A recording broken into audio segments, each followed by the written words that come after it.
Hello viewers, Poppy's ওয়ার্ল্ডে আপনাদের সবাইকে স্বাগতম জানাচ্ছি। আশা করছি সবাই ভালো আছেন। আজকে আমরা ঘুরতে বেরিয়েছি এবং ঘোরাঘুরির পরপরই আমরা বাড়িতে এসে ছোট ছোট ফুচকা খাবো। তো এটা হচ্ছে ঘোড়াশালের ব্রিজ। তো এই ঘোড়াশালের ব্রিজটা খুব সুন্দর দেখাচ্ছে, নদীটাও খুব সুন্দর দেখাচ্ছিল। আমরা আসলে ঢাকা গিয়েছিলাম, সেখান থেকে যাওয়ার সময় এই দৃশ্যটা তুলেছি। আমার কাছে খুবই ভালো লেগেছে। নদীতে ছোট ছোট নৌকাগুলো খুব সুন্দর দেখাচ্ছিল, তো ভাবলাম শেয়ার করি আপনাদের সাথে।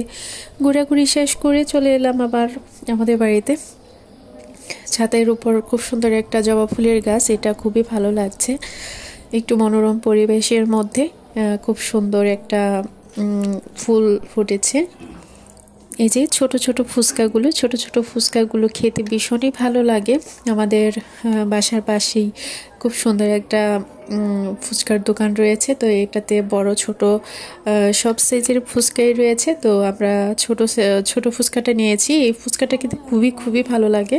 যারা ছোট ফুচকাটা খেয়েছেন তারা একমাত্র বলতে পারবে এই ছোট ফুচকাগুলো খেতে কতটা টেস্টি হয়। তো আপনাদের সবাইকে অসংখ্য ধন্যবাদ জানাচ্ছি পপিস ওয়ার্ল্ডের সাথে থাকার জন্য। আবারও ধন্যবাদ জানাচ্ছি আজকের তৈরি ভিডিওটির সাথে থাকার জন্য। বিকেলবেলার এই ছাদের উপর যে ছোট বালতির মধ্যে সবজি রোপণ করা হয়েছে, এই গাছগুলো খুব সুন্দর বাতাসে দুল খাচ্ছে। খুবই সুন্দর একটা অ্যাম্বিয়েন্স ছিল এই বিকেলটা, খুবই ভালো লেগেছিল। তো ধন্যবাদ সবাইকে আবারও জানিয়ে আজকের মতো এখানেই রাখছি। সবাই অনেক ভালো থাকুন, সুস্থ থাকুন।